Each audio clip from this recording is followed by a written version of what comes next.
here, and she is just going to share so much beautiful wisdom about the goddess Artemis and her beautiful research project. I have a introduction prepared for her that I would like to read to you so you know who our beautiful guest is. So again, today I am thrilled to welcome Dr. Carla Ionescu, renowned ancient historian, scholar, and the world's leading expert on the goddess Artemis.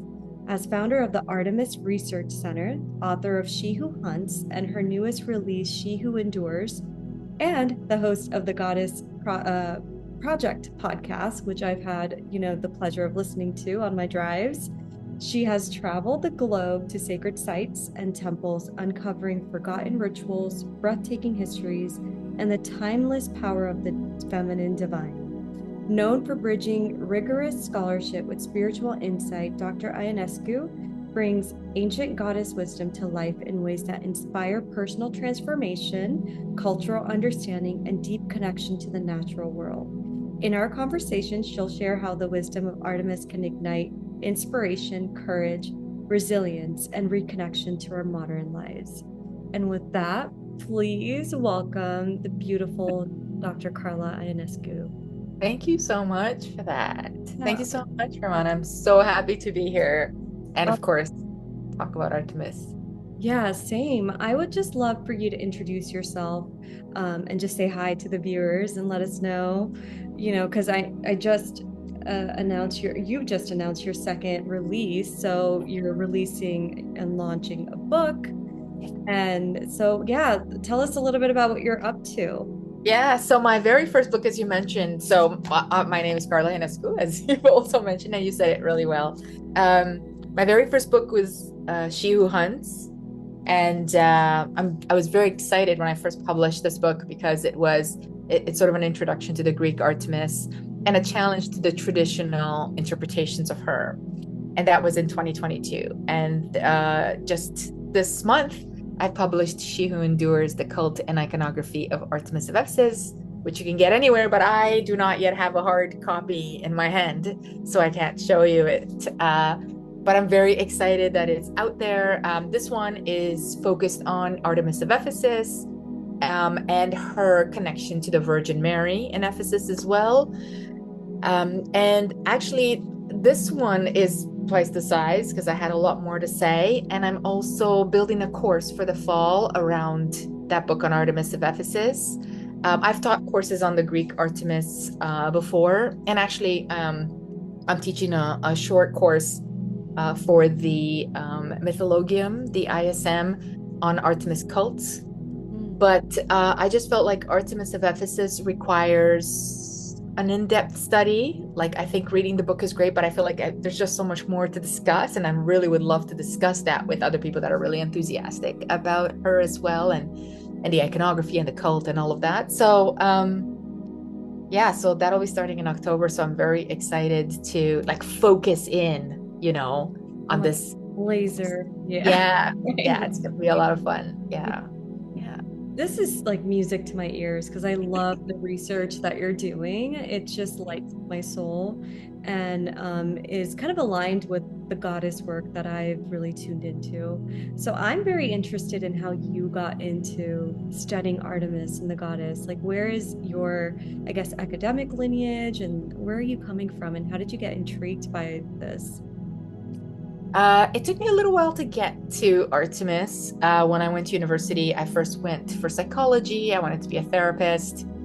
And then I did my master's, and I worked for a company. I didn't really enjoy that as much. And then I tried to go to law school. I wanted to try that out and didn't really enjoy that as much. So it took me like a few tries to get into religious studies and women's studies, which was the program that I thought, okay, let me try this. And I was researching the Virgin Mary.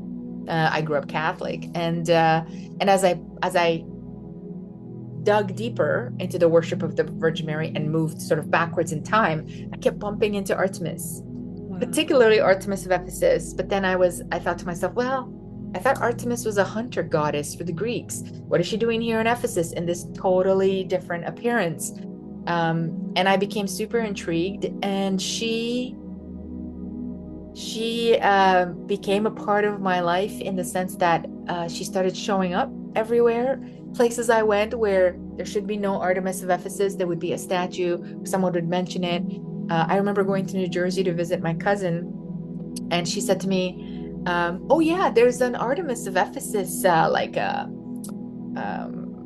painting on a wall, sort of free art on a wall. Do you want to come see it? And I thought, yeah, let's go see it. And I thought it would just be something small, or like, someone just kind of spray painting. And it was this massive art mural on this random wall. It was like 2 stories high. Okay. It was stunning. And so like things like that started happening to me a lot, where like she showed up in unexpected places.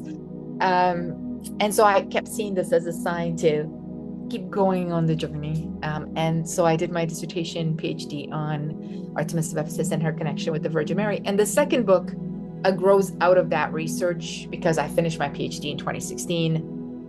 So there's a lot of different discoveries that have happened between then and now.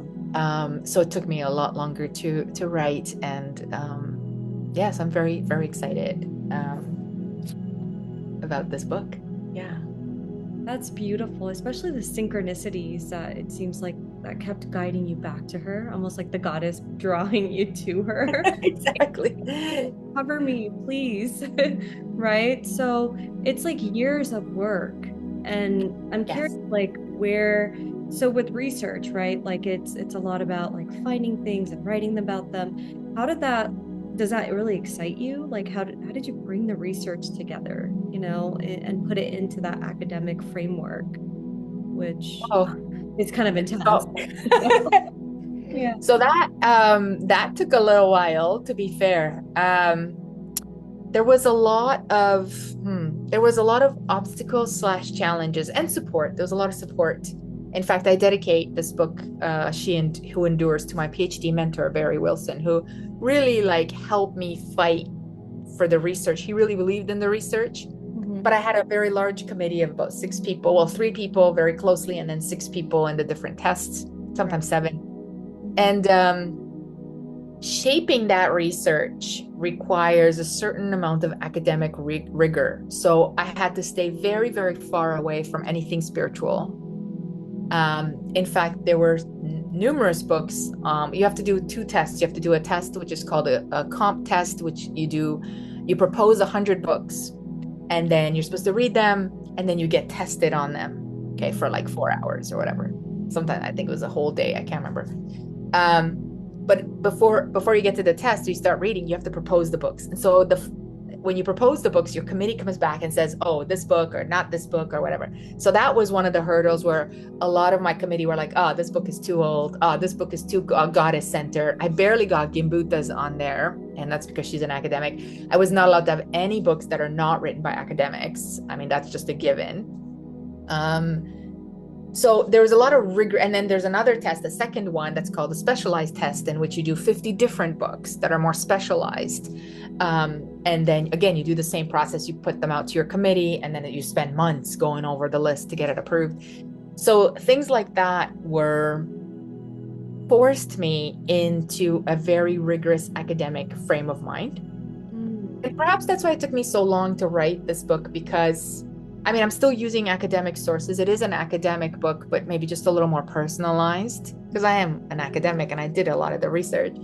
But I think it just took me a while to speak freely, I say this in quotation marks, about the interconnections that I saw. And some of them are even outside of the academic field. Like there's a whole chapter on bees, which of course considers more biology and other sort of cultural heritages of bees. And you can't, when you're doing a dissertation, you have to be so rigorous. I use that word a lot. Very, very strict, very, very limited in order to achieve this goal and get this, this doctorate. And I think during that time, perhaps you came to me during that time to just keep me going, because there were a lot of times where I was like, is this even doable? Like, yeah, right? Like, is it even, it felt really hard at times. There was a lot of challenges to my work. Like challenges in the sense of like, you're leaning too heavily in the humanities, you're leaning too heavily into the philosophizing, into the mysticism of it all. Right. And you need to stay on the academic part, which really just includes, archaeology and primary sources, which are wonderful. So I had to stay focused, but I had some support along the way, and people believed in it. And like I said, she kept showing up. And I remember being at a party, one of these academic parties, and talking to someone about this and saying, yes. And for some reason, I keep getting drawn into Artemis. She keeps showing up for me. And they had said to me, I can't remember who I was talking to, but they were saying, well, Carla, like, that's pretty special. Like, don't take that for granted, So we made it through all of the testing. I mean, honestly, you wrote two incredible books on this, and that's beautiful that you had like the support though to like encourage you. And I also like, because I've also come from the academic world where it fine tunes some parts of you that can get. I love the mystical world, so I can get like, it's so vast and abstract. Yeah. And so the academia kind of brings it down to earth. Well, let's look at it, from the earthly realms. How can we extract this? And so that's beautiful that like you have both, which is so hard to find that balance, right? Yeah. I mean, that's been a bit of so I guess that's a bit of my niche. And so it is also who I am, because as a person, like in my own personal life, whenever I learn about something, I need to find like its most original source. Right. Absolutely. Right. 100%. I'm right there with you. Yeah. It's like, I don't know. Let's say Ovid says this. I pick on Ovid all the time. And I'm like, yeah, okay. But like Ovid took it from somebody. Oh, okay. Homer says this. Okay. Where's Homer in the context, in the time frame with other writers? Oh, Hesiod said this. And so, trying to find its most original source as much as we can, because obviously we have limited sources, has always been a bit of an obsession for me, and that continues in everything I learn about. Mm-hmm. So I think the academic fits well. Mm-hmm. I also struggle a little bit with the mysticism. Is a lot of programming in that side. There's a lot of programming that I have to put aside. And even though I've had much more mystical experiences with the goddess when I opened up to that part of life or existence, my cerebral brain afterwards will be like, I mean, was it? I mean, right. I mean, was it? And it's and so that's something that I'm still really working with, following intuition, for example, and following signs. Like, I will share something with you. Just recently, in just like a couple of weeks ago, in academia, things are in Toronto, Ontario, things are quite bad in academia. The universities are sort of closing programs. Nobody wants to hear about ancient Greece and Rome. And I work as a contract professor, which means every term we wait to be offered a course or two. Anyway, it's a very precarious job, and it's just getting more precarious. And a couple of weeks ago, I had this week where nothing was coming through and no one was getting anything. And I was just really, really low, like very, very low. I'm usually pretty chill. I'm a Capricorn. I'm pretty, right. But I was super, super low. And I was out at one day, at sort of the last day of the most epic lowness. I was outside on the deck, and I was like, you know what? I mean, maybe that's just it. It's just finished, And I was talking to the goddess and just kind of saying, I mean, I guess, like, I don't know, maybe just, you don't want me to be here. I don't know, just kind of having this very intimate and just sort of surrendering conversation. And the next day, Raman, in the morning, like 6 a.m., outside my window was a deer. Come on. Yeah. And they never come in my backyard. I haven't seen one since I've been here. I know people in the neighborhood are like, oh yeah, I've seen one. I've never seen one. And I mean, she was right by my window, and I thought, holy crap. Like, I couldn't believe it. Like, it's a very clear sign of, like, at least hold on. I mean, I don't know, again, I'm not that spiritually, let's say, evolved to know exactly what the sign meant, but it was definitely something. Right. Like, I heard you. Wow. Here's clear evidence, Carla. And so that was really, really like moving for me, and it really got me through the dark parts. But if I tell that to some of my friends, especially my academic ones, they'll be like, well, I mean, there's deer around where you are. Yeah, right. Because they Right? just see it as like a coincidence, like, of It's a course. coincidence, Yeah. right? And amazing that it matched up, right? But they don't understand, because sometimes I think a lot of scientists like yourself, right? Or like researchers, academics, um, they've allowed intuition to move them, because I've heard somehow, Nicholas Tesla, Einstein, they don't know how they got some information. Like you hear some of their writings where it's just like, well, this happened and that happened. I can't explain it, but this worked. This equation worked, right? And it sounds like those were the moments you were having. Like it was kind of like, all right, I'm going to give up. And then they dropped like a little sprinkle of magic. Like, no, not yet. Yes. Just sprinkle of hope, Yes. Yeah. Yes. Oh, I love that example. I had not thought about it that way actually before. Yeah. So you're absolutely right. And then this past week has been an excellent week for receiving abundance, and things. So it's it's tough sometimes for us to trust what we know, right? Like to trust. And one of the things I found lately that I've been doing is I don't share it sometimes with people that I know are just gonna like neutralize it. Yeah, you know what I mean? I'm like, I share it more in spaces where I think people at least can relate. No one can tell you what something is to you, right? Like no one can tell you what the meaning of something is. But relatability, like, I've had an experience like that. I totally understand how that feels. That's important. Yeah. I love this. Oh my gosh, this like lights up my heart.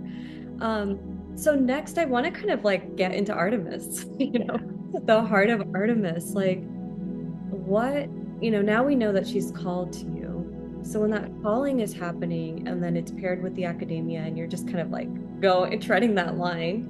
Yeah. Where was that moment where it got like really real? Like, like this, I'm opening and uncovering something that hasn't been uncovered before. Like what was that moment, or where was it? Because you travel too, right? Yes. So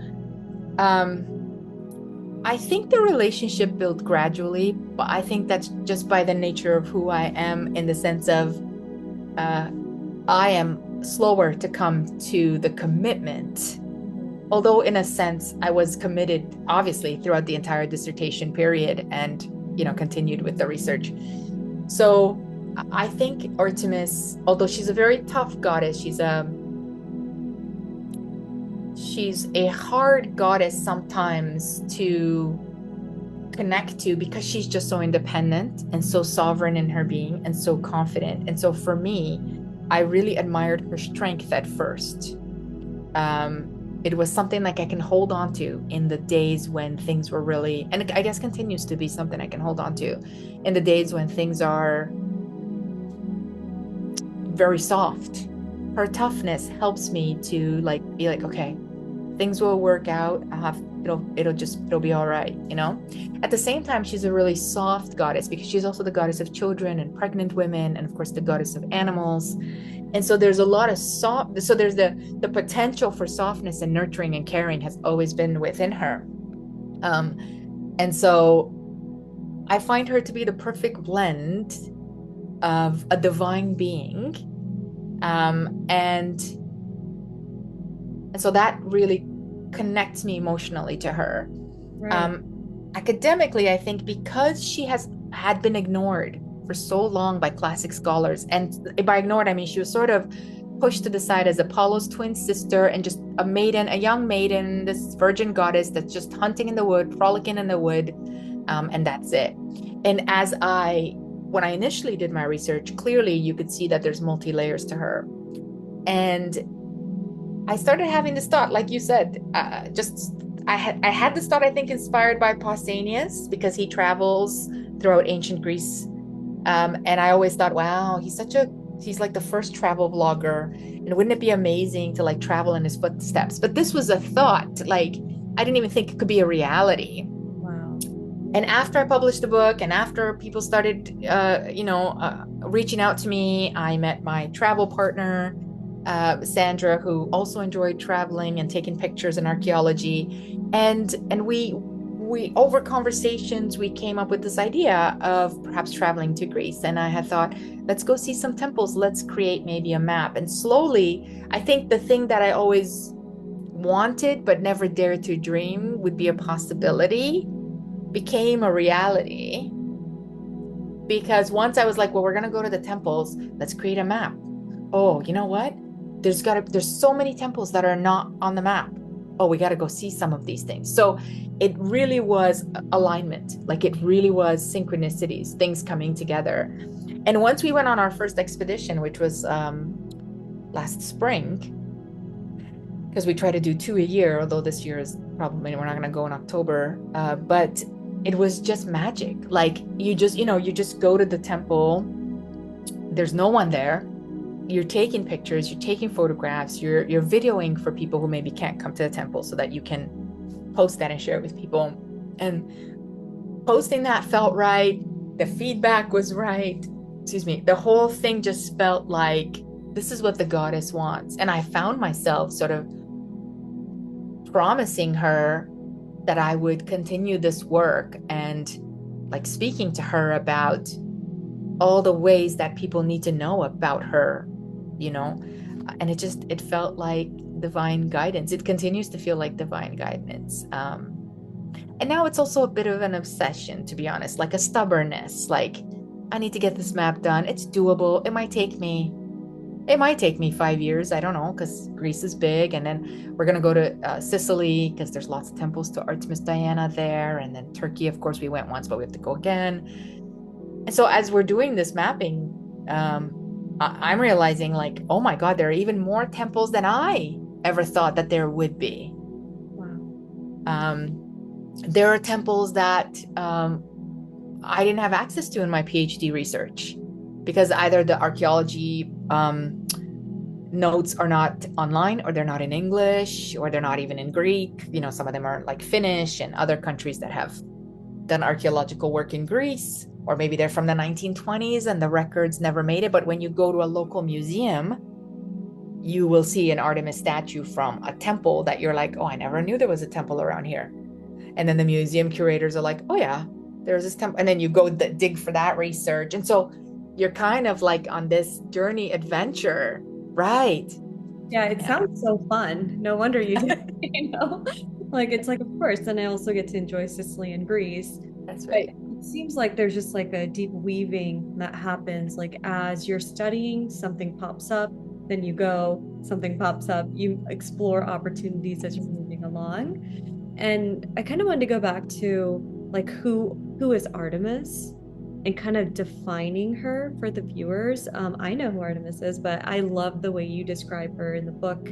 And so could you give us a little bit of an in-depth scope and like, just like an all-around picture of her? Because it sounds like, it seems like she's very all over the spectrum. Like she's a fertility goddess of like children, right? That's what you said. It's like war, right? Yeah. So I would love for you to kind of explore that and share that with the listeners. Yeah, I think that she is a very complex goddess. And so pinning her down has become incredibly difficult for me. But I would say that in one short way to say, she is a huntress who also protects those that she hunts.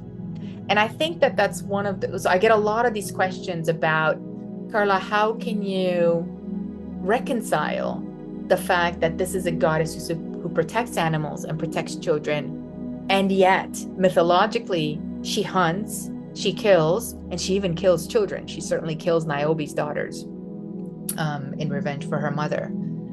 And that's a tough. And then as you dig deeper into more of the discoveries around her ritual, there are some very violent rituals for her. In fact, I have a Substack blog, and in one of the blogs that I wrote about Artemis Lafria, for example, there's a very violent sacrificial ritual that happens for her in Calydon, in a specific place in Greece. I wrote about that, and some people felt really disturbed by the violence of the nature of the sacrifice, to the point where they unsubscribed and they kind of left me a message saying, like, this is very violent. And so I wrote sort of a follow-up that said, I mean, my job is to tell you, like, I'm not doing anyone a service if I'm not telling you what I'm discovering. Not to endorse it. I mean, we're not going to sacrifice animals. I mean, certainly I'm not, right? I mean, I barely eat them. I mean, I would prefer it to be vegetarian, but my system doesn't work well that way. But a part of history and part of understanding any goddess, or god for that matter, is understanding the context of the worship, understanding what ancient people saw. And I think sometimes people misunderstand when we're talking about a sacrifice, even a violent sacrifice. I think sometimes people have very Hollywood ideas that people just stood around as people were executed or animals were executed.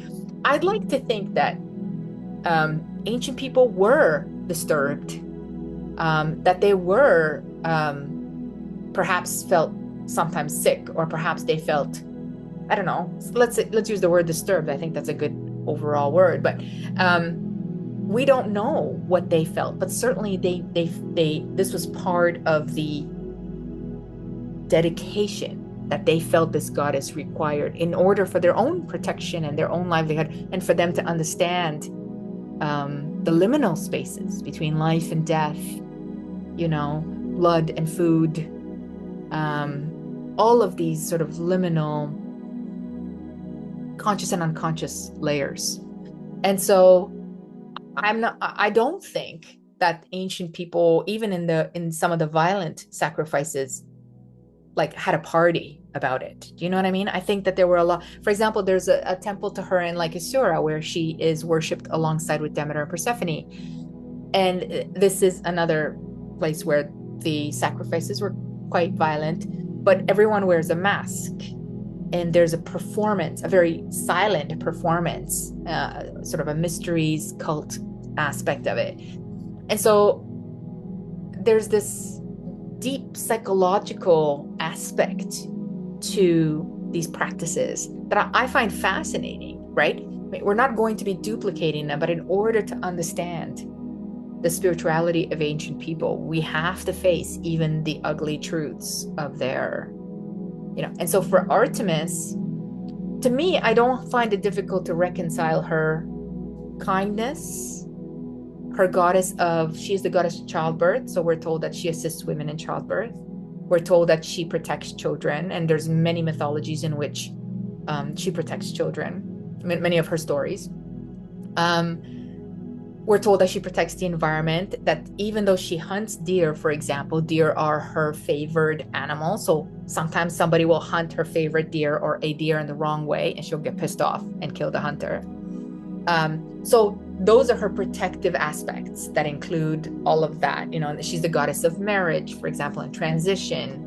Well, marriage, like women coming into maritable age, right? So that transition from child to woman. At the same time, like I said, she is a hunter goddess, so she blesses hunters with a good hunt. She is a goddess of retribution. There are lots of mythologies in which someone crosses her in some way, like Acheon, who's a hunter who spies on her and sees her naked, and she turns around and turns him into a deer and has him torn apart by his own dogs. So, right? Yeah, she's intense, right? Seems like she gets justice done immediately. Yeah. And there's several cases where people have, pissed her off or offended her in some way. And like Agamemnon, for example, he kills her favorite deer, and she demands his daughter's sacrifice, Iphigenia's sacrifice. And Agamemnon brings Iphigenia to the front of the battlefield, and he is prepared to sacrifice her. And we're told that at the very last minute, Artemis saves Iphigenia and replaces her with a deer. But in the earliest versions, actually, Artemis does not rescue Iphigenia, and Iphigenia just becomes turned into a constellation. And so there is a level of retribution in her But I think that that encompasses certainly all the experiences of what it means to be a woman, Right. Yeah. but also all the experience of what it means to be a human. I mean, as a human, you have to hunt to kill. Certainly back then they did. So killing is a part of feeding yourself. Um, and as a mother, you can be protective in an aggressive way, depending on what that calls for, or in a nurturing and kind way. As a person who loves nature, there are times when we grow crops or we cut down trees to build a home or whatever. So there are these multi layers of being human that require both an act of aggression, let's say, and an act of kindness. And so she very comfortably fits into those layers. Beautiful. Yeah, actually, it's interesting. You were saying, that she's a good representative of like how women are a spectrum themselves, right? Just because she's the goddess, it seems like she's not allowed to be all these different things, whereas the male gods can be so violent, as you know, and no one bats an eye because that's what it's supposed to do, or that's what he is supposed to do. But it's interesting, I find that too, the feminine goddesses get a lot more critiqued.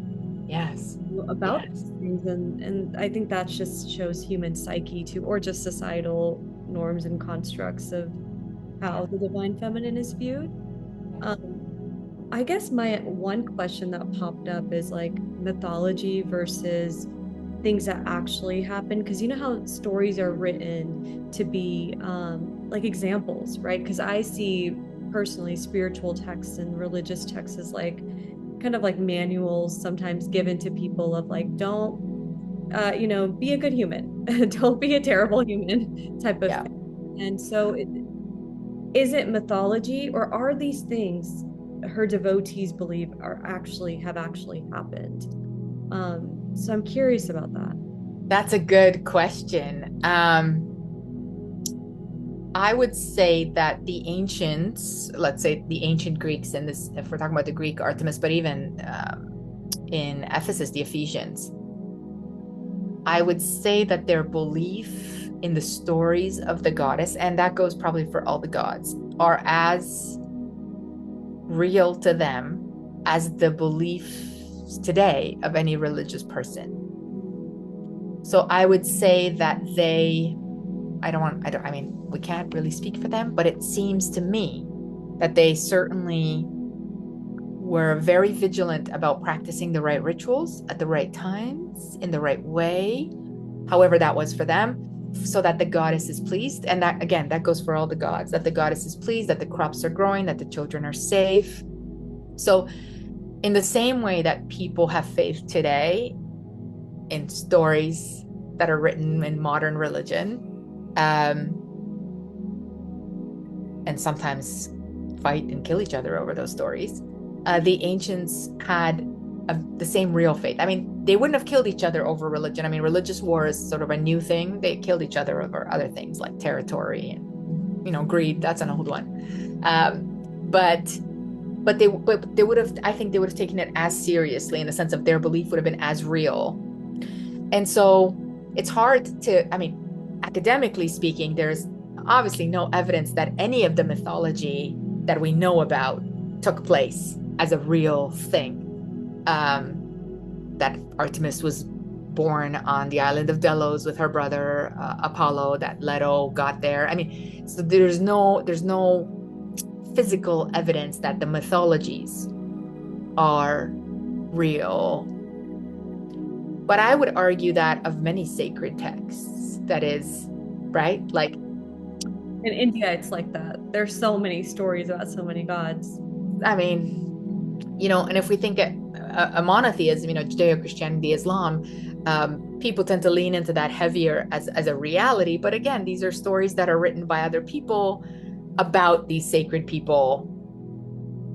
Some of them weren't even there, at the event that took place. So it's very hard to find like physical evidence, material evidence of many of religious stories. And I think you're right. Like, I just heard someone say this morning, religion and spirituality, belief is a choice. Yeah. Right? Like, I think if we come to just the conclusion that belief is a choice, then we eliminate all the other discussions about, is it real or is it not real? I think you're right that a lot of stories are written to teach a lesson or metaphorically, but I don't think in this case, not like fairy tales. Fairy tales were like warning about going into the forest. I do think in this case, there's a lot more spiritual reality for the people that are worshiping. Right. And that's what I wanted to get to, because I had a feeling, I'm like, I think this is like a visceral experience that they're having in these spiritual devotions to the gods. Like, she's revealing herself to her devotees as they're doing these rituals and et cetera, et cetera. And through those revealings, it seems like they're really pulling this like channeled, I want to say, quote unquote, information from her, right? Yeah. They're deeply connected to that, is what it feels like. Yeah.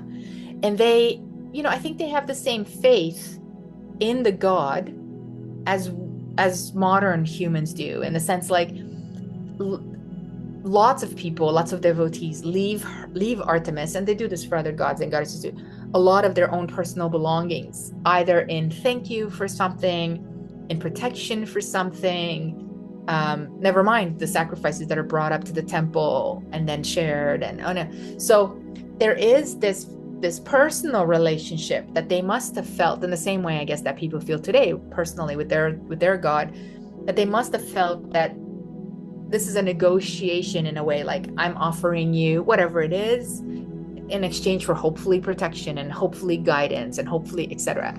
So I don't think that humans have really changed much in their spiritual need. The stories have changed, the gods change, the rules sometimes change a little bit, but we no longer do animal sacrifices. We do metaphorical sacrifices or offerings and things like that. But the spiritual need for that connection, I think, is very much the same. Like the way I feel connected to her, or the way I felt connected to the Virgin Mary when I was still a practicing Catholic, in fact, actually, as a person, I feel the same way connecting to Artemis as I did as a kid connecting to the Virgin Mary. So what I mean is, like, the experience itself is very much the same. And so I imagine 2,000 years ago, a young woman probably felt the same way in her devotion for Artemis or whoever, Inanna, Hera, et cetera, et cetera. And so that, I don't think that the essence of that has changed. Wow. I don't think. So beautiful. This is so rich. I can just like feel the magic and the energy of it. I'm like, oh my gosh, I'm so happy we're talking about this. What I wanted to ask, because the next question that came up is, now, like you said, the rules have changed now. It's shifted. It's more of like a masculine god, this masculine thing in the sky, or whatever have you, right? You and I are probably different believers. we believe in the goddess. And I'm jumping too ahead because I do want to talk about Artemis, but in terms of the research you've done, when was she dethroned? Like, it seems like that area doesn't have the same reverence to her as she once did, because like indigenous traditions like India, Native Americans, or even in the Philippines, right? There's still this modern community that exists, but the stories are still alive, the goddess is still alive, the reverence is still alive. I just have a short little story. When I was in Bali, everyone still prays to their ancestors and the same gods the ancestors prayed to like 100 years ago, 200 years ago. And it's daily devotion to the same energy. And so I'm fascinated by areas where that no longer exists. Like, here's this goddess that gave you everything. You're connected to her. She's like Yeshua. She's like, all these like male monotheistic masculine divine energies. So what caused that shift? I'm like super curious about that, Well, in short, patriarchy and monotheistic tradition. But I think in longer terms, Artemis survived, her and a couple of others survived quite long into the Roman Empire and even past the early Christian churches. But I would say at most 1500, 1700 years ago, the church in this area of the Mediterranean was so intensely violent in its conversion that it just didn't allow for any continuation. So the temples were destroyed. Stones from the temples, columns from the temples were so-called purified and then used in the church. I've been to several churches where you could see the columns of the Temple of Artemis embedded into the church walls, and it's a visual conquering. It's a visual, right? Not being allowed to practice. I mean, on the point of death. And when you do that to people for generations, while you simultaneously don't teach them to read anymore. So you come from a Greco-Roman culture where many knew how to read. Okay, not everyone, but enough that they had philosophers, ideas, science, blah, blah, blah. Okay. And more women than we think actually knew how to do that as well. And then you enter the Dark Ages where almost no one but a few of the elite or the priests or the high priests or bishops know how to read. And so you're kind of plunging this area into a dark age, which comes with a ton of superstition, more violence, more fear. And then the only religion available is the monotheistic tradition for almost 2,000 years, 1,500 years. The likelihood of anything survive, I mean, the very fact that these gods survived, right, for us to learn about them is really a testament of something. They mostly survived in statues, which were then seen as art collection, right? So there was a level of greed for consumption of these pieces. And some of the writings like Hesiod and Homer and others survive mostly as sort of elite education. Interesting. Right. Right. Like, what knew about her. Yeah. I mean, and I don't know that they ever thought of them in a spiritual sense. They were just like, oh, this is knowledge, and knowledge is power in a time when many others don't have knowledge at all. And so I think that was the thread of survival until we come to, the Enlightenment and people returning, for example, to the writings of 2,000 years ago, people returning, psychologists, Freud, Jung, etc., returning to the classics, right? So then sort of there's a revival of that, but still not spiritually. Right. Still, it's always like, oh, it's a metaphor, right? It's an archetype. It's anything but a spiritual connection. Right. It's so funny you're saying that, because my mentor, Dr. Robert Berry, his mentor was a direct disciple of Jung, Dr. I forget, Arwind.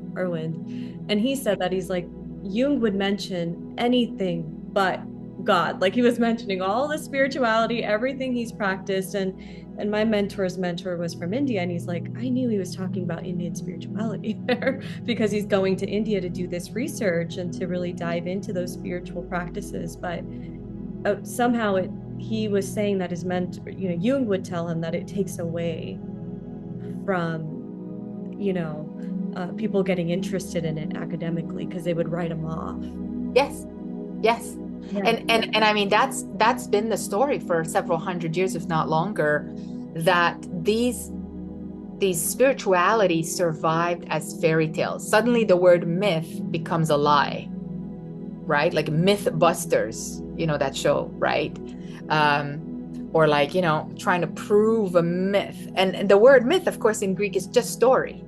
It's just story, right? Like, it's not fake. It's just a story, but yeah, that's the way that you could talk about these things. And that happened to me. And I got my PhD in 2016, and I had to talk about like, they would ask me, like, what is the methodology that you are using? Because you can't just use mythology as evidence because it's mythology.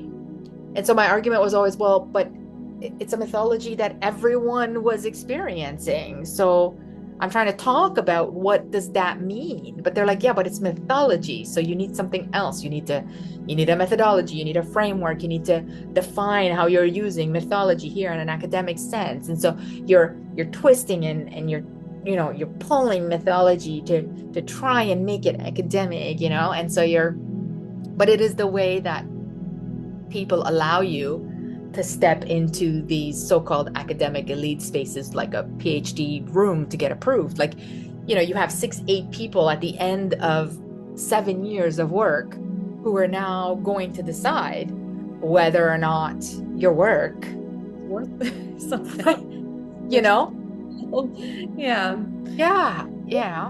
Fascinating.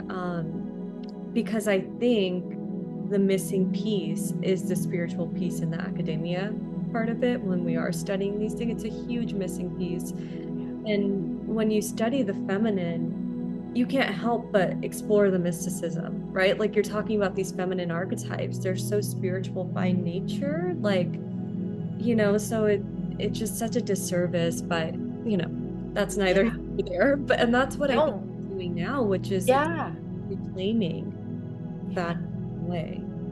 It's funny because I was watching a documentary by a somewhat famous historian, which we won't have to name here, but at one point she said something. She was talking about Aphrodite, and she was talking about a temple of Aphrodite and something like that. And at one point she goes, well, not that Aphrodite ever really existed. And for me, that was like a total academic response. What do you mean? Like, I'm not, I mean, I don't want to fight with you whether or not Aphrodite existed. Like, I was speaking to her, like, as I'm watching this documentary, I'm like, but why would you say that? She existed to the people that we're talking about and learning about. It's like me walking into someone's religious space and going, well, not that this God actually exists, it's like, right? That would be seen as so disrespectful. And so I thought, yeah, this is exactly the issue. The issue is that the goddess calls to us if we let her. And often, especially in academia, but in scholarship, you almost have to pretend she doesn't in order to be able to continue your work. And so this is why I love being in goddess space and women's space and speaking freely about it. I feel like, how do I say this? I feel like I don't have to defend my PhD. Like, it's there, it's on my name, and it's like, okay, I hope it's already assumed that I've done some research, but that then I can expand into all of these interconnections that you could really see when you're doing your research, or when you're traveling, you could really see, and I could speak more freely about the experience of the goddess, right? To an audience that is receptive. Yeah. And often so much more emotionally intelligent than, like if I'm speaking at an academic conference, I have to stick within a very strict format. Lately, I've been pushing it a bit, especially if I'm talking about women in the ancient world, and because I've had a little more freedom away from academia. But you still have to stay within a certain framework for the audience to be like, oh, okay, this is respectable work, right? Right. I prefer right. Right? Your work is so powerful. It's like it's beyond it's like this. Your research is respectable, and I'm like, okay. And I guess there's a part of me that still likes that validation. But I prefer to speak at in fact, actually any women's events, even women's events that are not necessarily goddess centered or even spiritually centered.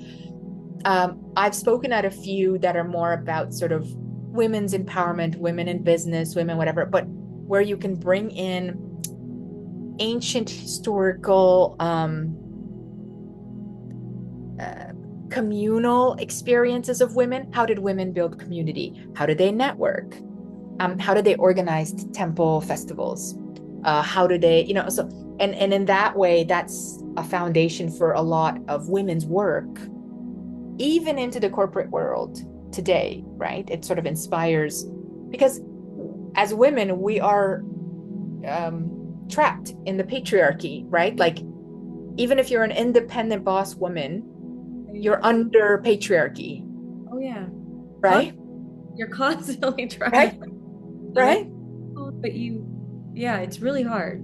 But I would say that's not our natural habitat. And so we mimic the habitat that we have to grow in. But now I think it's been my experience that women are a lot more open to what other strategies and frameworks could we come up with that fit a little better with me as a businesswoman or as an entrepreneur or as whatever.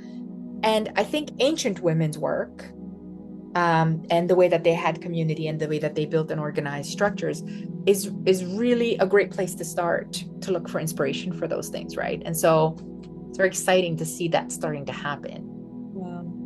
Yeah. Kind of going back to, I love this discussion so much because it just, yeah, because I think it needs to be said, these things, that kind of influence, especially in academia or research.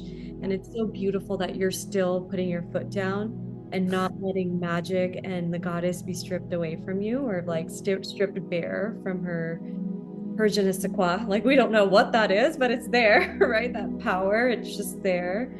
But going back to the rituals that these ancient folks, how do we bring that into the present, right? Because I'm very much into goddess practices. I mean, for me, I'm very similar to you. If a goddess keeps popping up, I'm like, okay, she's calling. All right, there's a relationship that can be had. And it's up to me whether or not I want to tune into it or not. But when I do, the frequency is the only way I can explain it. There's like an expansion, there's a vastness there. And I try not to have expectations about it. I just let it reveal itself to me. And with Artemis, I felt her presence before, but I haven't like dove right in. So I'm curious, because you've spoken a little bit about the ancient ritual practice, but how would that practice have looked today if people were still devoted to her in that way? Yeah.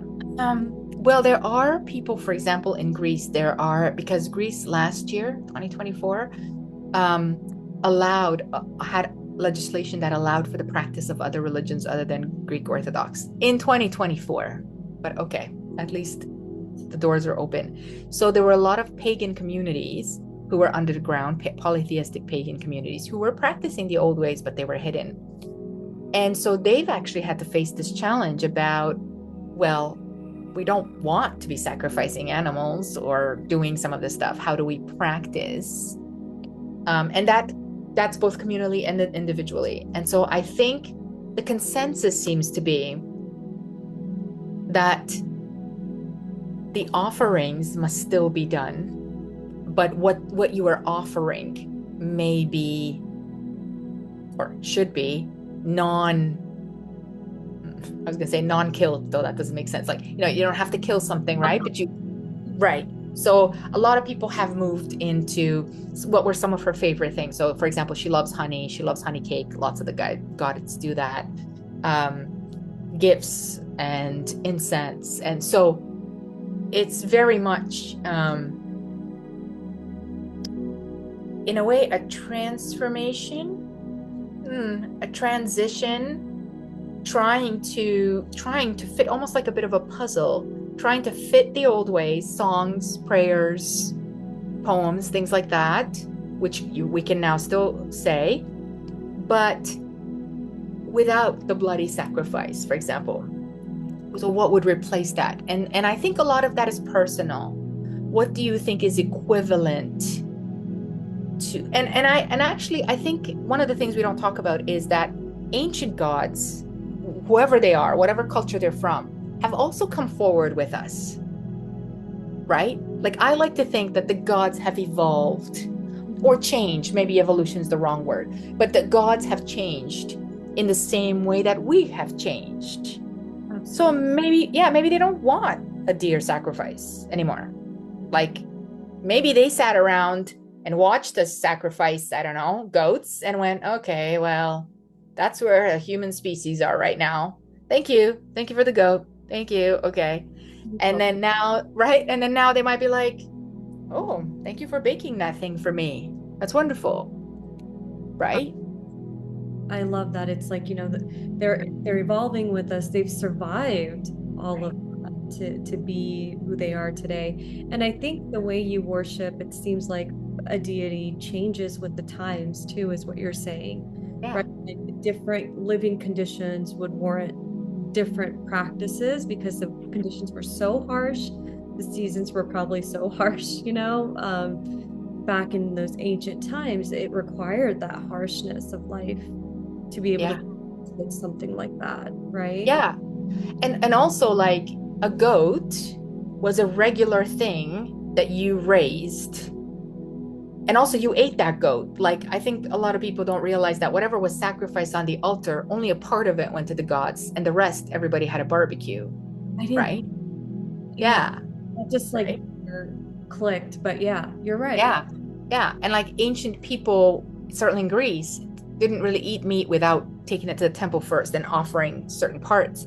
So that makes sense for them because they're goat herders.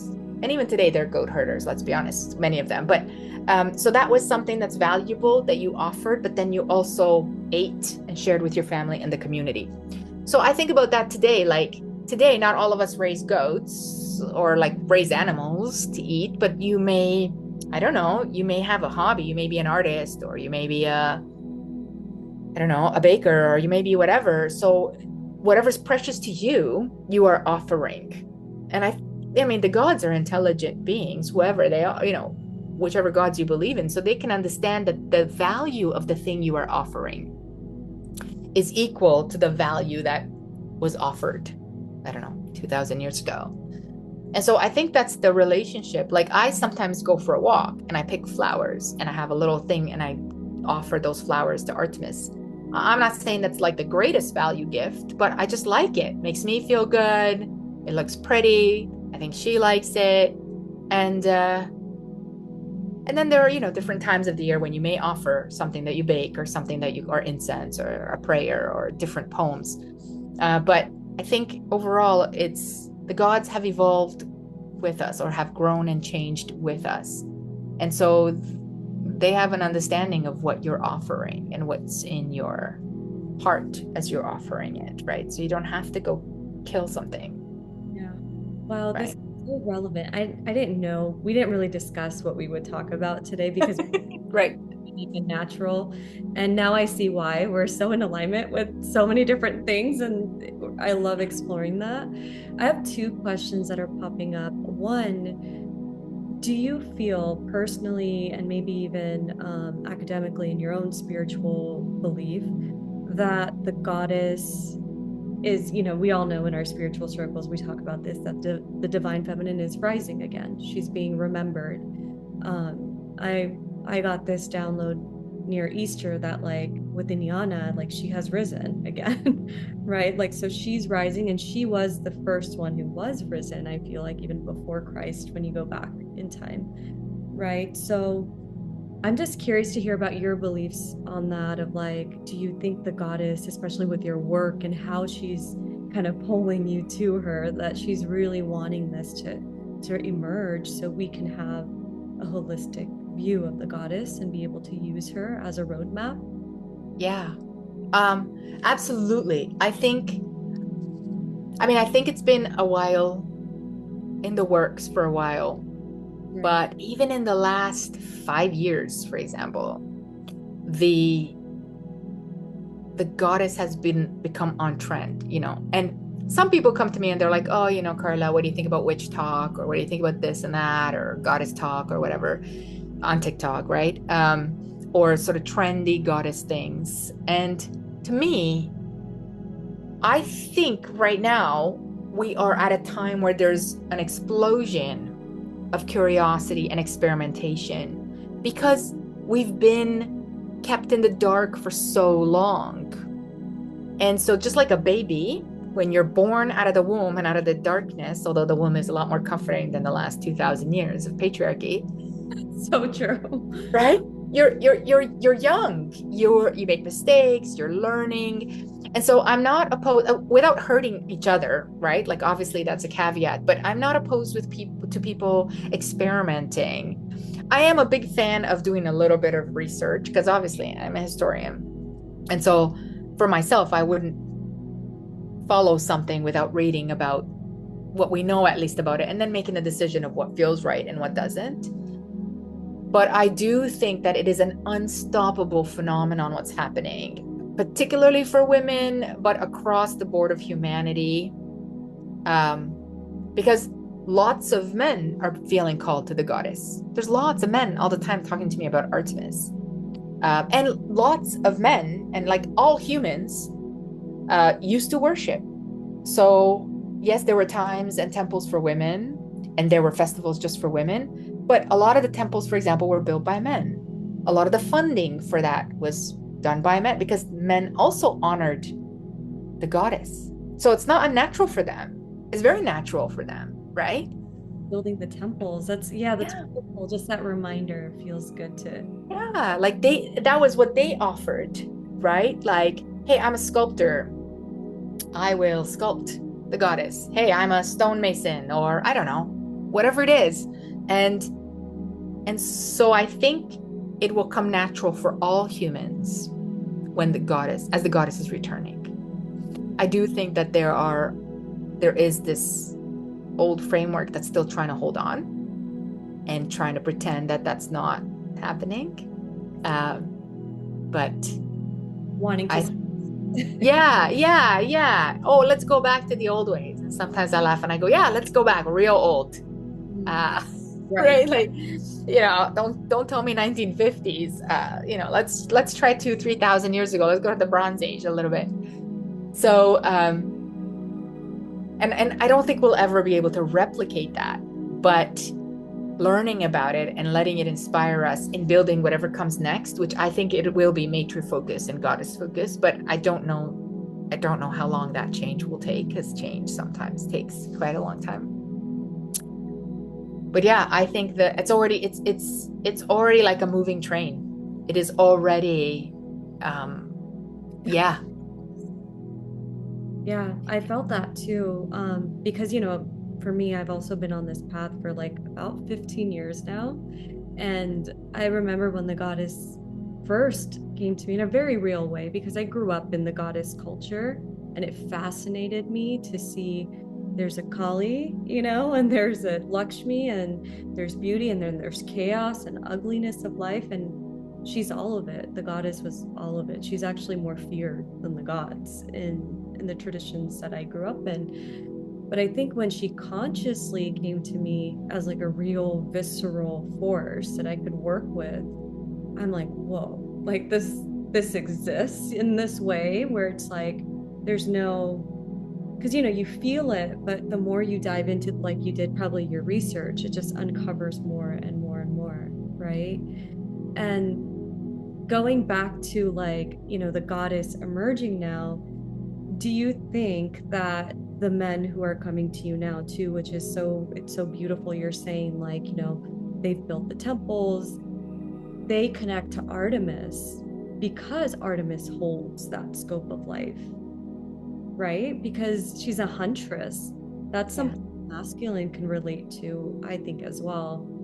Whereas I think women probably have a hard time relating to just like a Zeus or like, you know what I mean? Whereas like the goddess, she can be everything. And then, I don't know, I feel like it's more beneficial for men too, to like believe in a goddess who holds everything. I agree. I think men would benefit and have benefited significantly more from the goddess than male gods. Right. I'm open to having a balance, and I'm open to having everybody worship who they want, as long as there's no boundaries for others, but I do feel like the goddess feels more natural to all humans, that there is a sort of almost like an easy flow into the spirituality of the goddess, and it is a tougher road into attaching to a god.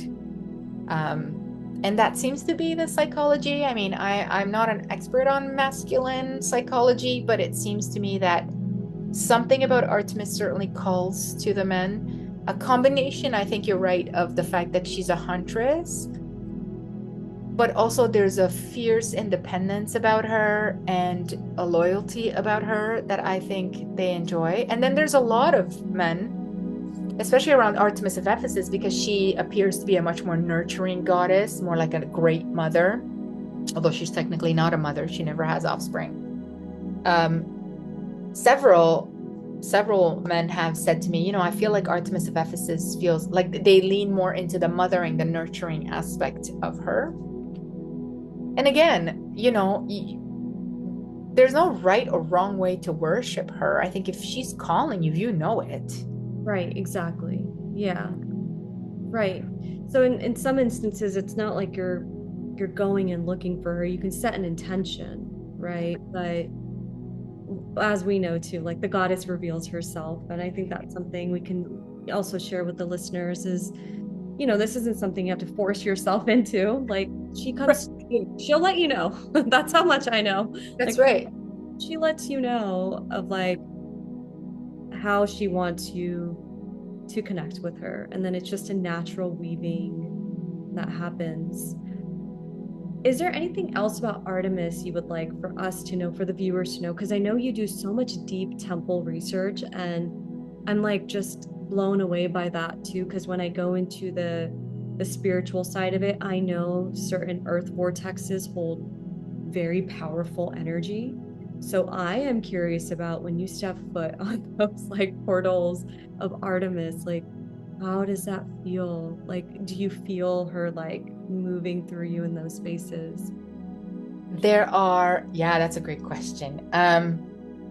There are several sites that I can think of where I'm trying to think of how to explain the where I feel like I'm like filled with light, like bursting with light. Like there are several sites that I've been, not all the sites, but several sites where I'm like, ooh, like I need to sit and meditate in this energy. I have a little Artemis statue, and sometimes I post her on social media. I call her Artemis Peripatia. Wow. And I bring her to all the temples and I put her on the stones whenever I can. There's been a couple of places where you're not allowed to touch or cross anything. And I do that because I imagine her collecting all the energies of all the temples. And eventually I hope to put her, I mean, I have her on my altar, but eventually maybe put her in a little Artemis temple I can share with other people. You know, that's sort of the vision. But yes, there are sites that hold, I think it's the energy of worship that was there that's held really, really well. Most of those, to be fair, are up high on the mountains, probably because they're less accessible by people who are pillaging or, you know, have bad intentions or bad energies. So often I would climb to a place, yeah, and there's just that's sort of been the image that comes through, like either sometimes like almost like popping energy, like kind of like how people talk about having ginger ale in your body where you're just feeling like a vibration, but it's like a popping. Or sometimes it's just like a powerful shot of light where you're just feeling like you're just pure light. And again, you know, my academic brain. Right. I know. I was going to ask you. Right? Like, so the academic part of you, how do you like really? Yeah.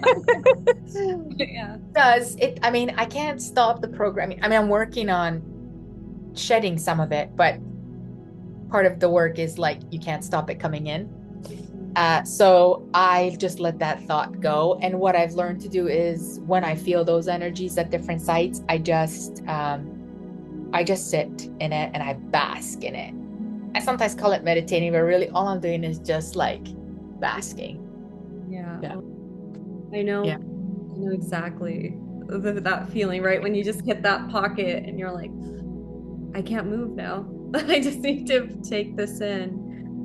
It's a powerful feeling, but I could only imagine because I haven't tuned into an Artemis temple, and now you've like really inspired me to go seek these like, you know, temples out. and this goddess out, because she sounds incredible. And the fact that she has survived, you're absolutely right. Like, there is just so much to that. Like, there's a reason that she's being brought up into the collective consciousness right now.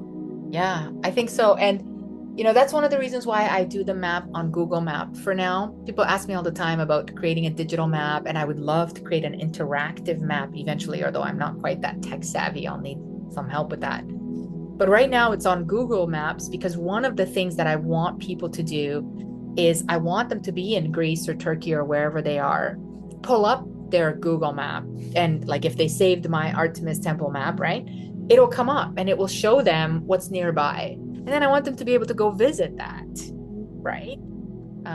Because one of the things that I feel when I'm at a lot of these sites is that she wants people to come visit, right? And so by making it as easy as Google Maps, if you're anywhere in these areas, let's say the Mediterranean or Anatolia or whatever, then you can be like, oh, I wonder if there's anything about Artemis around me. And then something might pop up where you can actually go visit. And in there, I put the instructions of whether it's a difficult climb or whether it's an easy place, or like what this, so there's some instruction in there on how you would access that space, whether it's locked or open to the public, those kinds of things. Because my hope is that people will use it in real experiences. Have you thought about doing retreats that are kind of academic based, Artemis based? Yes. And I think this is where, because when I'm in the spiritual spaces, I really crave like the academic sort of grounded, visions, because sometimes we can get lost in so much, especially in the New Age communities, when there's no anchor. Yes. Yes. These goddesses. Well, so for the first time, because this has been a real request for so long, we are going to do a trip to Greece in April 2026. So that will be 1 week, which is academically based. Like so it's Artemis centered and academically based, but also we're going to do some hiking and like in some of her forests and some museums and some other stuff. So one of the challenges about creating a trip or a retreat around the map itself or the expedition is that the expedition itself is really difficult. Like there's long drives, super long hikes.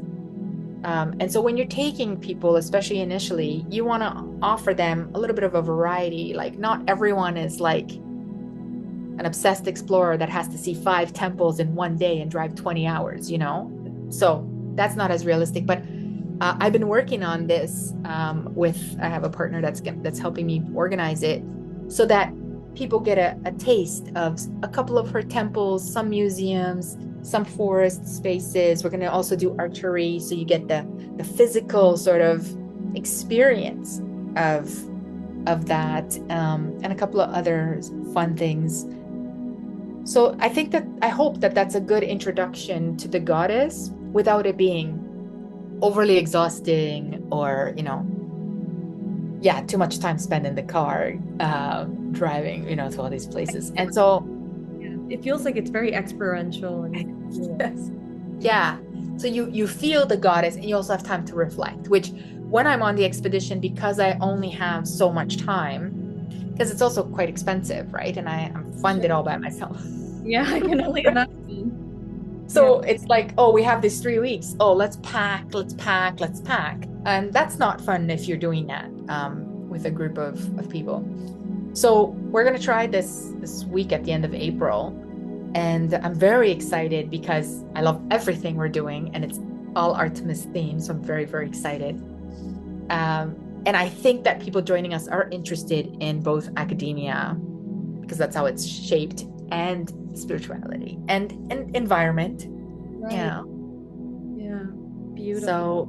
So yeah, I have been invited to speak at retreats, which I think has been really wonderful, where spiritualists are running a weekend on a theme like Persephone or Demeter or something. And then they would invite me to bring in 1 or 2 lectures that are kind of academic based on the theme. And I thought that was really, really great. First of all, it went over really well because, again, you can do academia informally. We kind of sit in a circle. I tell stories, based on primary source. I don't know. It feels really good to be able, it feels almost like the way that the ancients would sit around and have these discussions, Absolutely. It's like, your teachings are having like a full circle moment in that moment. You know what I mean? It sounds like, oh yeah, this is why I'm doing this. Like Yeah. this is the goddess, and that's the beauty of like how the spiral works of when you're doing this type of work. It like leads you back into the embodiment piece of like, all right, now you've researched, now you've shown the world I exist, and now can we sit in the medicine of what this is? And so that's beautiful. Oh my God, Carla, you are like the real deal. I love it. I really love it. I feel like I'm sitting with like soul family, and and I'm just so grateful that the goddess through your vessel is showing up in the way that you are. Oh my God, thank you so much. Wow. Because I think there were several times I almost, I teared up because I could feel Artemis looking through you, and I would like to say that's one of the things I've developed over time is like I have this deep connection to the goddess, and I can really feel from my own being when there's truth of that ringing in front of me. So I felt that several times where I'm like, oh my gosh, I'm sure she's just so thrilled to work with you, and both, like, it's such a beautiful connection and relationship. But before we end, obviously I want people to be able to find your beautiful work and to kind of look at the artifacts that you found and the temple photos and all of that. So I will link all of that because I do have a few links from you. But anything you would like to share about your books and anything else at all? Yeah, so I'm revamping my website, so I'm very excited maybe by the time this comes out for the new website to be out, because I'm building it myself, which has been a challenge because I'm not that techie, but I guess I am. But also I have a vision, and so I'm very excited. So if they want to come and visit the Artemis Research Center, artemisresearchcenter.com, and yeah, so that's very exciting for me. And then you can buy the book anywhere, really. So anywhere that they buy. Like it's on Amazon. That's where I bought mine. Yeah. Yeah. Again, I want everyone to be able to, and I'm hoping to also do audiobook versions. Oh, beautiful. Yeah. Right? Because I love audiobooks. And I really love it when an author reads it themselves. Well, nonfiction ones, obviously. Right. So I'm gonna be recording that probably in the fall for both of them, actually, because I kind of slacked off on the She Who Hunts. And what else? The Goddess Project podcast on YouTube. I hope to start again in the fall. Again, it's been sort of a hectic year, but I love doing the podcast because I feel like it's a space when I can almost give these short lectures on something that's fascinating to me too. Like I like talking about a lot of these things, and so it's a great space to share images and share primary source and blah blah blah. Yeah, I think those are. And then for social media, if they do want to see both my travels and the artifacts that I find anywhere, I love TikTok and Instagram. These are sort of my two visual spaces. Artemis Expert. I didn't think I'd be a fan of TikTok, but it really has allowed me to share these short videos at the temple sites, but also artifacts. One of the things that I'm really passionate about is sharing as many artifacts of the goddess as I can, because I think not everyone can travel to all of these places, number one, and not all of these artifacts are online. So often I will go to some museums and I will be like, oh my God, I would love to have been able to see some of these pieces, even just on social media or on Google, and they're just not available. And so it's become a real passion of mine to share as many artifacts as I can to continually show this evidence of how many people had goddess artifacts in their homes, in their burial sites, everywhere. Yeah, almost like there were altars like dedicated to a small little piece. Is there anything else that you would like to share about Artemis? Because we have a few minutes and I'm not going to rush you off. I love having you on. So I'm like, if there's more information, I'd love to, anything you'd like to share before we end. I think that there is so much more to come about her. So my next book is going to be in Sicily. And I've got about 6 books that I'm thinking about writing about her. Amazing. And I'm very excited that people are coming and talking about her, because I think just like the movement into the goddess, Artemis is like burgeoning, I feel like. And there is so much more to learn about her than even I know, you know what I mean? And I'm very excited for the revelations. I know there are so many spaces that I have not visited yet, and I'm very confident that once I visit those spaces, she will lead me into other spaces and other complexities. And I just feel like we need as much of the goddess, whoever calls to you, in our lives. But also, because we live in a very informational culture, we need as much factual information, like trustworthy information, as we can get to really establish ourselves in our faith. Absolutely. Also know where something is coming from, because sometimes you can tune into something and you don't know what you're tuning into. Do you even want to tune into that? Exactly. Is that something you want to bring? And that's something I would also like to leave the viewers with too, is like, it's very important what Carla's talking about when you do the research, when there's facts, sort of there to support what you're bringing in, because then it validates your experience and you know exactly what you're connecting to. And then you develop your own relationship with it and you find other, things. But it's very important. I think what you're saying, it also keeps you energetically clean and clear too. Yeah. I mean, I think it's important, and I think it's important to look at these goddesses, all of them, and understand their complexities. Sometimes, especially now, because there's so much information everywhere, people sometimes associate the goddess a lot with a mothering and a nurturing. And I'm not saying that's not true, but sometimes they're jolted when they come across a different aspect of her. Right. The fire Right? parts of her. Yeah. Right. And I think the learning allows you to be like, oh, it's almost like when you get to know a friend, right? Like, as you get to know them more, you decide whether you like them and whether that bond becomes whether you're besties or your 20-year friendship or a 1-year friendship. It's the same when you get called to the divine. It's like, is this connection something that grows, or is it something that maybe it's just momentary and then I'm moving on to? So I think a lot of that has to do with learning and self-educating and in that connection. So I agree with you. It's very important that we know who we're connecting to. Right. Absolutely. And I would just like to share a story of how I found Dr. Ionescu's work. I was actually called to Inyana, and you had a lot of art, just research and talks on Inyana on your podcast, which please tune into the Goddess podcast. It's so good. The Goddess Project is just like, I don't know, I love listening to it, and it's like ASMR for my soul. Like, I'm like, oh my gosh, I love listening to like the facts about the goddess.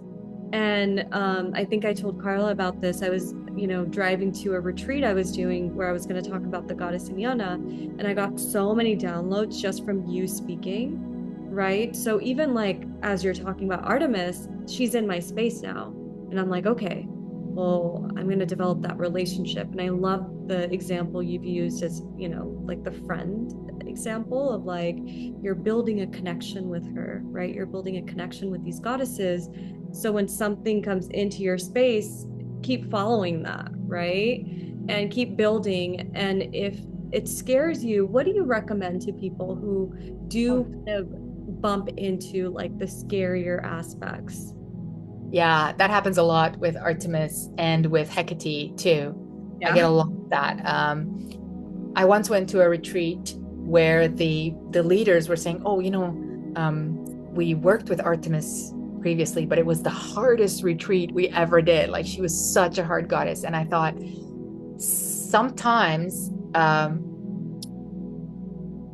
trying to think of how to phrase that. Sometimes the divine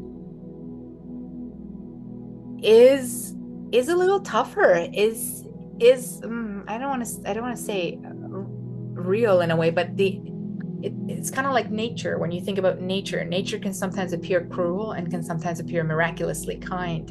And I think of the divine in that way too, in the sense of like, we may have grown in the West and in the modern West super accustomed to a loving God, right? And through monotheism, like, oh, forgiving, all loving, always always, ancient gods, although like we said, they may have changed over time, had much more complexities of relationships and emotions. Right. And so when you worship a goddess like Artemis, who is a sovereign being, who is an independent being, there are days when that's going to be real tough.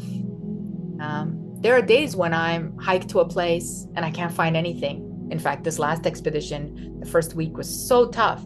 And I sat down and I did a couple of videos where I was like, I have no idea. Maybe she just doesn't want me to do this. I don't know. I'm exhausted. I'm hot. I can't find anything. I don't know what she wants from me. So I think it's okay. Like, I think it's okay to have challenging discussions with the divine. Again, in the West, in the modern West, we grow up like, don't question, don't say anything, bow your head, be submissive. To me, Artemis feels more like a mentor, a sister, an older sister, a collaborator, not a dominant, right? Like I once had a powerful vision several years ago, where they were saying, we went into the space, we were all sort of traveling, and you see the goddess. And my first reaction in this vision is I knelt down. And she said to me, we don't kneel here. Like, get up. And it took me a really long time to think of the goddess as my equal in a way, as a collaborator, right? And still, I have a hard time sometimes saying that without waiting for lightning to hit me, because that's the programming of fear and submission. And so I think sometimes we fall into the trap that the gods are parental. I think sometimes it can be parental, or at least like a warm, like I said, older sibling or even mentor. But a lot of the time they can just be kind of equals, partners, and that can be a little jarring for people based on their own life experiences and what they're coming to the different goddesses with, right? Like,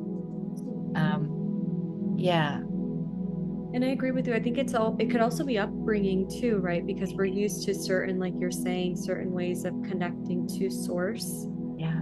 And the deeper I've been on this path, I'm like, whoa, it's more vast than we could ever imagine. And those depths that I've explored, these constructs that we have in this world they can't really hold or contain what that all-knowing powerful source and different sources of source feel like. You can't really contain them in religion. They can't quite fit in that. So I even have a hard time explaining it, because it's like I felt these things, right? They're like more embodied experiences, and I'm still finding ways to articulate it, like, how do I share this experience? But what I would like to say too is, oftentimes I have clients who will like chant mantras, right? Or they're devoted to a certain deity, a certain practice, and all of a sudden chaos erupts in their life.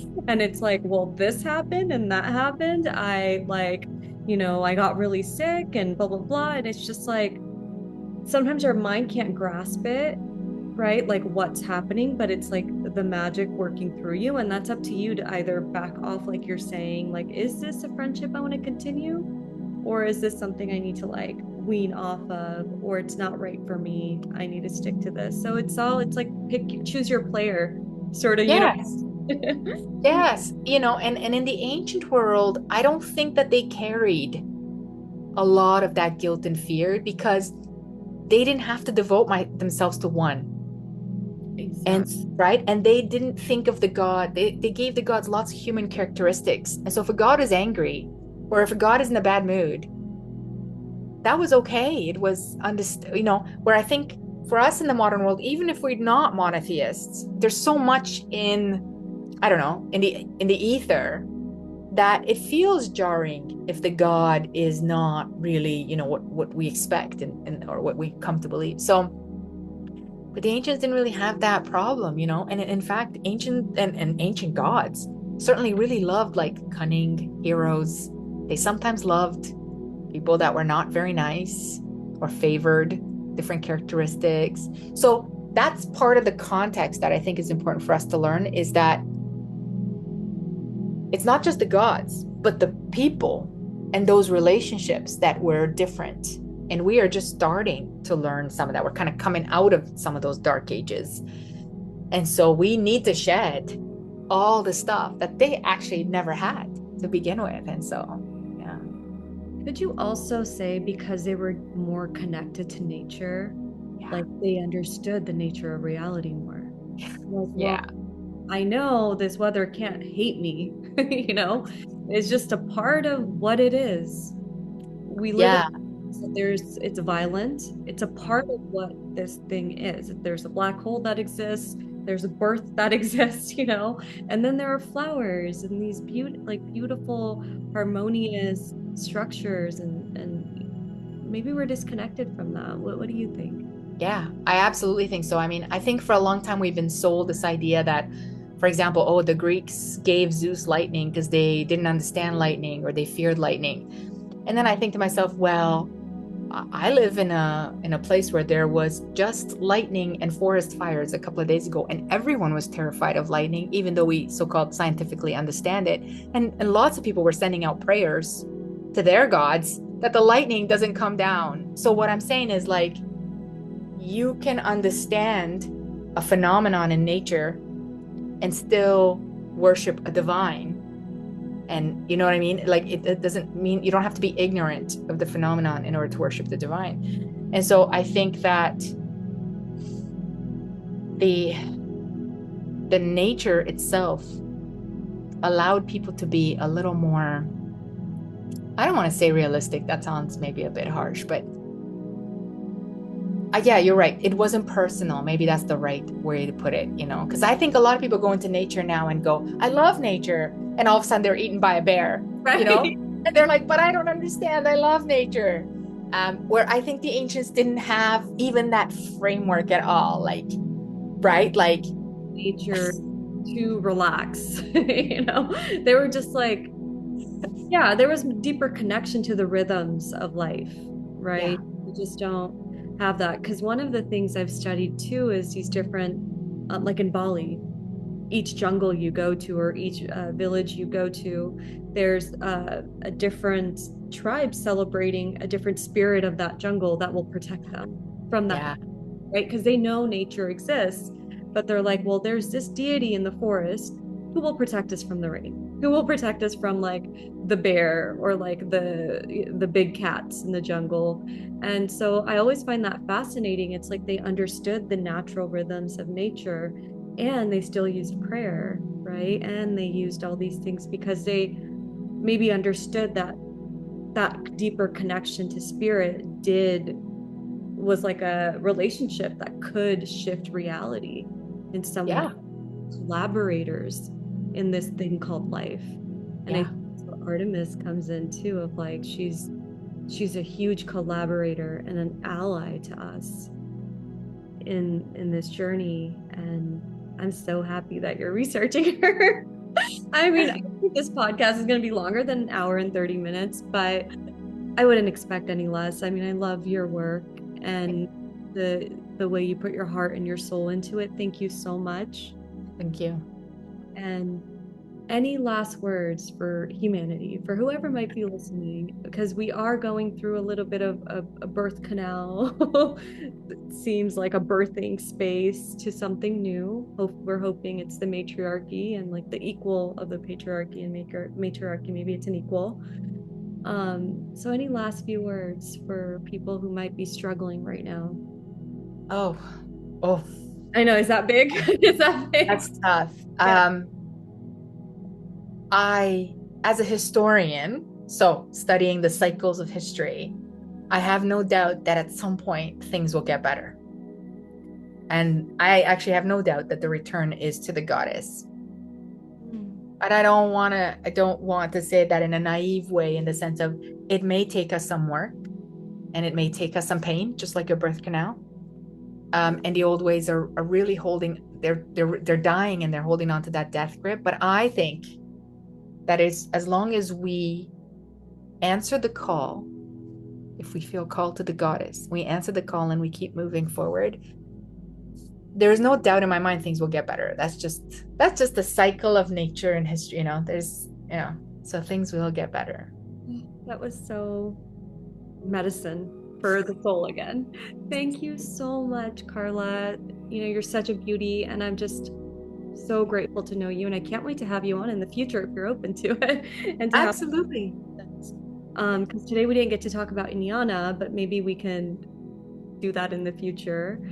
But Yes. I really hope you guys enjoyed this conversation as much as I did. This just felt like, as I said, it felt like I was talking to a goddess soul sister, who's on the same path, a similar path. And so please, if you have any questions, comments, responses, uh, make a little comment below. You can email me, and I'll also leave contact information for Carla. And check out her retreats, her podcast. It's such a treat, so rich with wisdom. Today we barely just scratched the surface of what she does, because what she does is so deep.